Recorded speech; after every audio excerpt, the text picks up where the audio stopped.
Assalamualaikum warahmatullahi wabarakatuh. So today we are from group 3. We from group 2. We're gonna presentate about our material, and it's about Bank Indonesia policy mix in 2022, maintaining stability and economic recovery momentum. So before that, I'm Khairul Rahim, and my friend is Wahyu Anugrah Venus, and my friend Sarah Jaya Citra. Will we will present our material. Okay, next.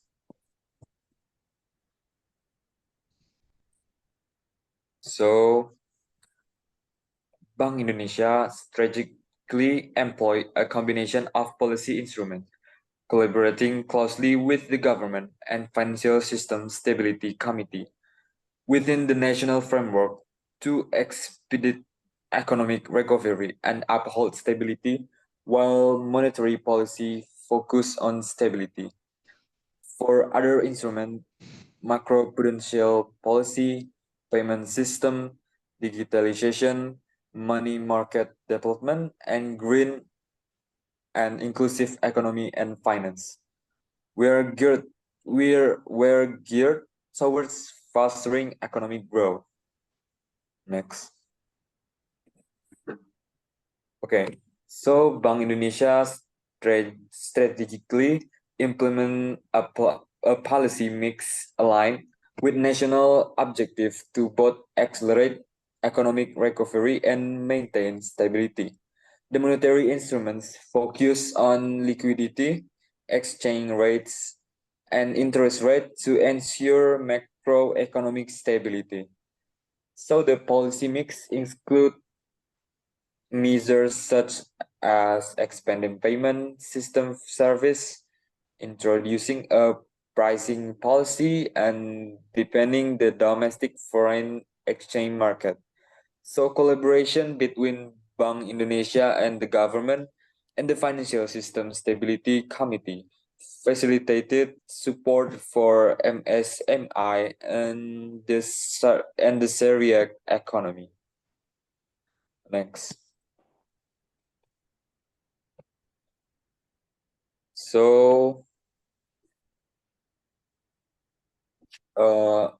we're gonna talk about monetary we're gonna talk about monetary policy. So in implementing monetary policy for stabilization in 2023, Bank Indonesia focused on optimizing the management of the monetary policy trilemma, which involve exchange rate of stabilization, liquidity normalization, and policy rate hikes while maintaining sufficient foreign exchange reserve.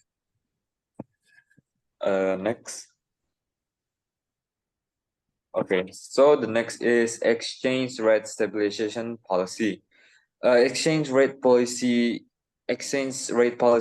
aim to stabilize the currency in line with its fundamental value, utilizing intervention in the foreign exchange market and innovative measures like the Swiss operation to enhance the attractiveness of government bonds for foreign portfolio investment.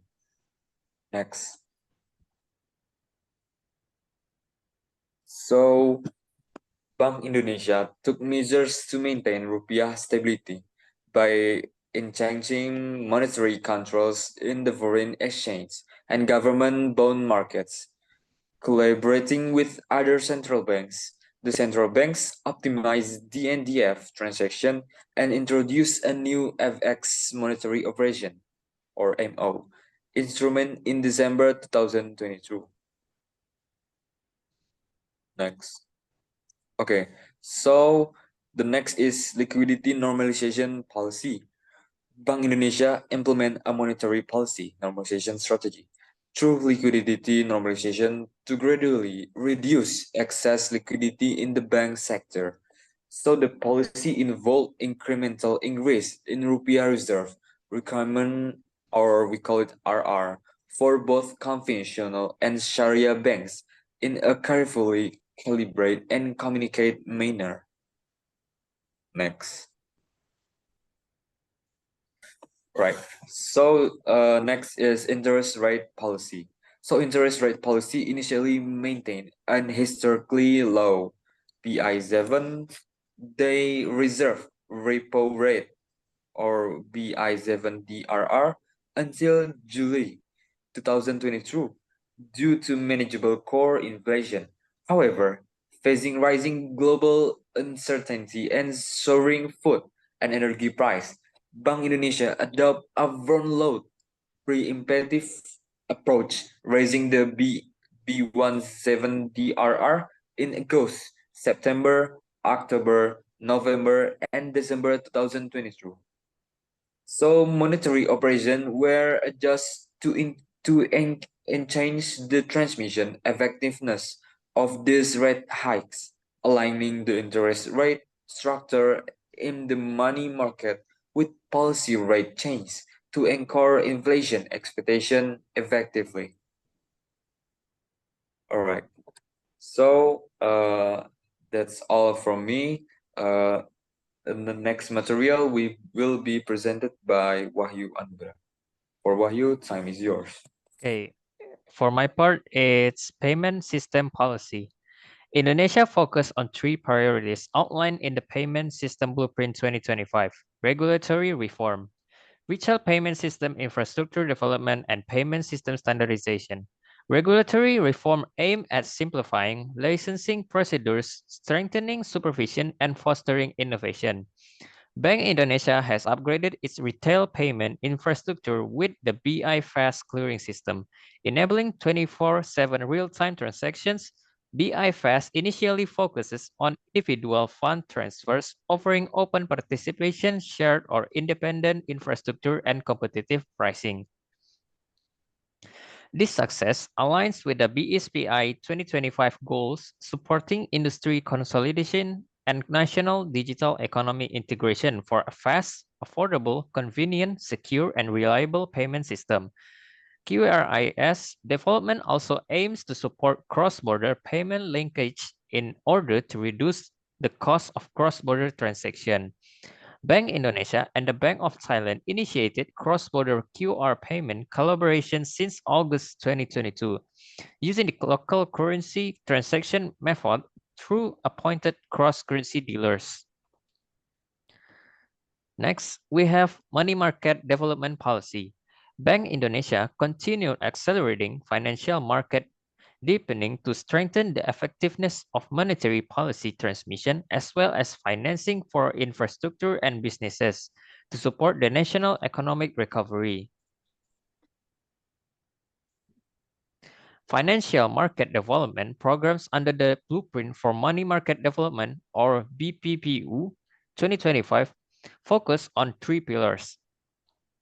First, enhancing digitalization and financial market infrastructure. Two, improving the effectiveness of monetary policy transmission. And third, developing financial instruments for economic, financial, and robust risk management.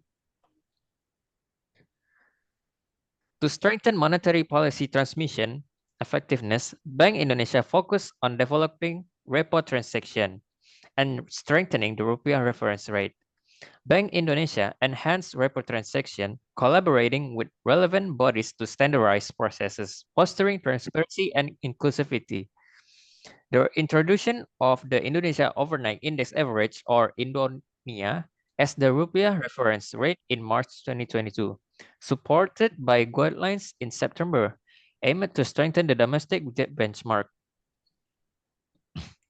Initiative to develop financial instruments in 2022 were pursued through the development of domestic non-deliverable forward, or DNDF transaction, as well as developing and strengthening the local currency settlement, or LCS framework to deepen the foreign exchange market.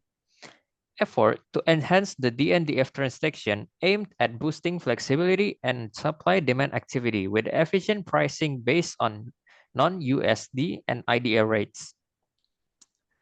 Market players' competencies were improved to support financial product development policy. In 2022, Bank Indonesia revised regulation on the Code of Ethics and Treasury certification in line with the updated Indonesian National Work Competency Standards, or SKKNI, and international best practices.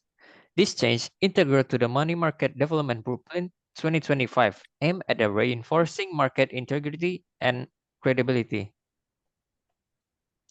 Bank Indonesia continued to develop financial instruments as a source of additional financing and to strengthen risk management in synergy financial sector authorities and market players. In 2022, synergy within the Coordination Forum for Development Financing through Financial Markets, FKPPPK, was enhanced through various initiatives. Bank Indonesia continued to work in synergy to promote an inclusive and green economy and finance that supports economy recovery by strengthening MSME competitiveness as a new source of national economic growth. Indonesia MSMEs are on the rise. Next, the presentation, I'm going to pass it to Sarah. Okay, through three main strategies, namely strengthening cooperation, capacity building, and financing. First, beginning with strengthening MSME cooperation, this strategy aims to increase economies of scale through the information of groups supported by strong social capital, as well as formal and modern institutions that nurture improvement to efficiency. Market, market access as well as MSME access to finance. Second, capacity building and cooperation or networking with various parties, strengthening local champions and institutional arrangement, as well as monitoring and evaluation through one-on-one discussion, regular reports, and site visits. Third, the strategy of corporatization adopted during the pilot projects demonstrated positive results as reflected by increases in terms of financial literacy and bank account opened. Business development in terms of higher income and greater product diversification, as well as strengthened institutional arrangement. Next. Next. Turning to the second strategy, capacity building focus on increasing productivity by expanding market access, fostering innovation and digitalization of business processing to improve MSME competitiveness, striving to develop export-oriented MSMEs. Bank Indonesia implemented two main sub-strategies, namely a market-driven pull strategy and pull strategy. Next. Various policies to increase MSME competitiveness were strengthened through close synergy with government ministries or agencies, associations, and communities as key to MSME development. Policy synergy was also pursued to increase the role of MSMEs in efforts to control food inflation through the National Movement for Food Inflation Control or GNPIP. Next. International policy. BI international policy was implemented in synergy with the government to achieve macroeconomic and financial system stability, support economic recovery, and strengthen the interests of Bank Indonesia and the Indonesian economy. Bank Indonesia continued to play an active role in strengthening positive international perceptions of the Indonesian economy, particularly among rating agencies and foreign investors. Next, Bank Indonesia transformation policy. Bank Indonesia continued to adapt policy transformation and institutional transformation as outlined in the Strategic Business Plan 2025. This includes responding to rapid digitalization and the impact of climate change on the implementation of public duties by Bank Indonesia. Next, Bank Indonesia continued to adapt policy transformation to institutional transformation as outlined in the Strategic Business Plan 2025.